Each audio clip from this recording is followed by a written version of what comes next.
We are debuting a new series this morning for News 13 This Morning Weekend Edition. Megan will be discovering all kinds of things that are uniquely WNC. Of course, I'm brand new to the area, only been here since July, and I'm eager to get out and explore. With this series, Uniquely WNC, I'll be able to bring you along with me as I experience the people, places, and pastimes and anything else I can dig up that make living in Western North Carolina truly unique. So in today's story, she explores the art of forging steel. That sounds fun. Yeah, I spent an afternoon at the forge with head blacksmith David Burress. His hands are permanently smudged from a lifetime of metalwork, but his heart is dedicated to a craft dating back to 1000 BC.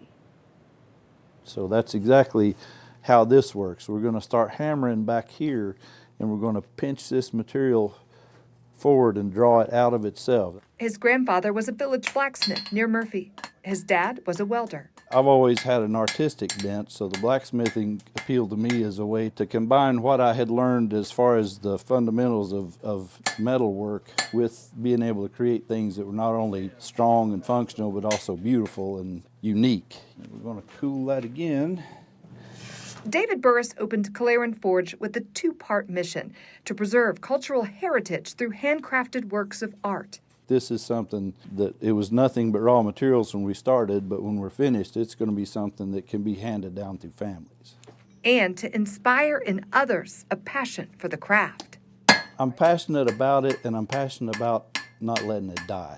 Choke back on your hammer. If you hold it too close to the head, you run the risk of burning your fingers. My philosophy of teaching is if I teach you the oldest, most basic way to do it, you're never at a loss for being able to create something.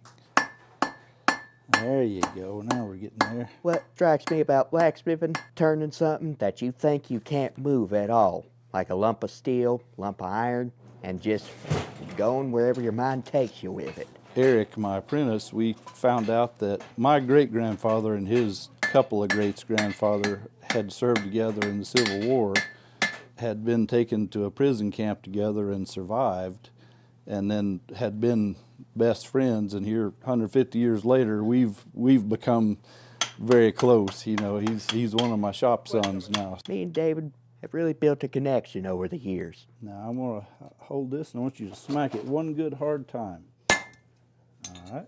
It feels like I'm doing something that someone hundreds, if not thousands of years ago is doing, but also I'm making something completely new, completely unique, and in a way you're forging your own history. Just like that lump of steel, add hammer, heat, passion, and knowledge, a new connection is forged. Made a hook. Oh, nice. Hey. That's all. Thank you. Yeah, good job.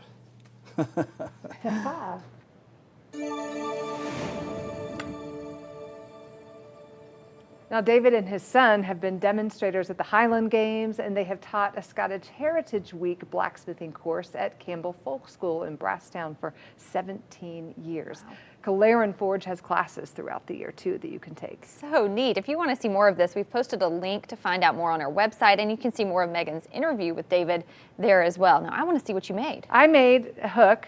Very cool. There it is. You can see we've got the hole there.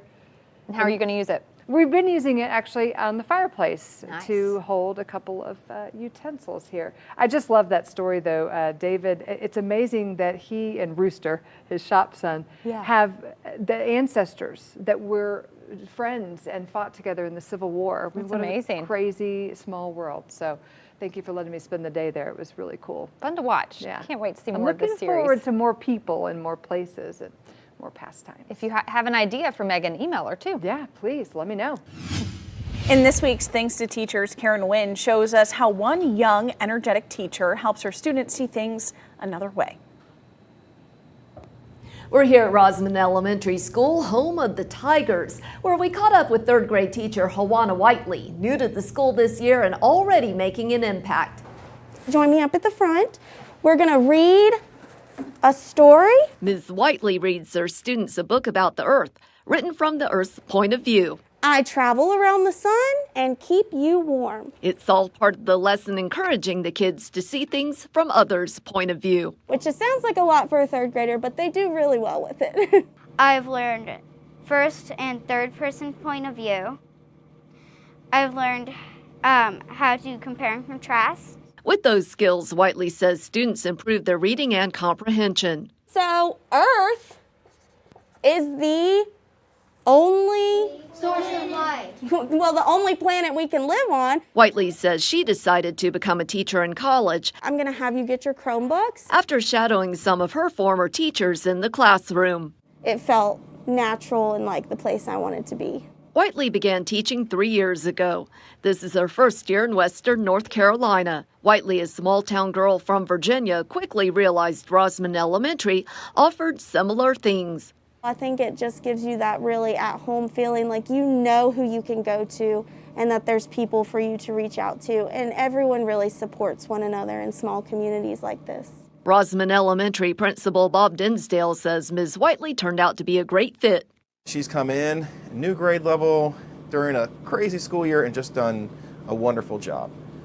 She's super conscientious. She's always asking and looking for new ways to reach the kids. It's just really comfortable, and I couldn't ask for a better class to have. She is nice to all my friends, including me. She's overall a great teacher. If you know of a teacher doing a great job, nominate them for Thanks to Teachers. You can do that on our website, WLOS.com. A rally took place in Hemingway today following a deadly officer-involved shooting in Georgetown. The march was to spread awareness for the death of Robert Langley Jr. State police say Langley died February 6th following a police chase that stretched county lines. SLED says the chase ended in Georgetown when former Hemingway police officer Cassandra Dollard fired a bullet that killed Langley. According to SLED, Langley was unarmed. Dollard is charged with voluntary manslaughter. So when you see him, he always have a smile on his face. I never see him sad. I always see him have a smile on his face. He got a beautiful smile, and we're going to miss that. That was a loved one there, and they joined community members today to make a statement and to fulfill their goal of hopefully changing things for the better. ABC 15's Carlos Flores spent the day in Hemingway as people took to the street to show their support. Which started here at the Boys and Girls Club on Lewis Road, ended with the entire town of Hemingway watching the family of Robert Langley and those who knew him fight for change. So it's glad that we're together, but it's sad that we had to come together. More than 50 people marched down Main Street in Hemingway Saturday in a call for justice after investigators say 46-year-old Robert Langley Jr. was shot and killed by a Hemingway police officer in early February. Even with the former officer Cassandra Dollard charged with voluntary manslaughter, Langley's mother says it won't bring her son back. He was my heart, he was my loved one, he was my buddy, he was my friend, and I just can't tell you how much it hurt to lose him. Justice for Junior! Chants of justice filled the streets of Hemingway as people marched more than a mile from the Boys and Girls Club on Lewis Road to Hemingway High School. Loved ones tell me right now they are doing all they can to support the family, even long after this is over. I had to be strong for them, and that's what, and that's how I leave it. That I had to be strong for them.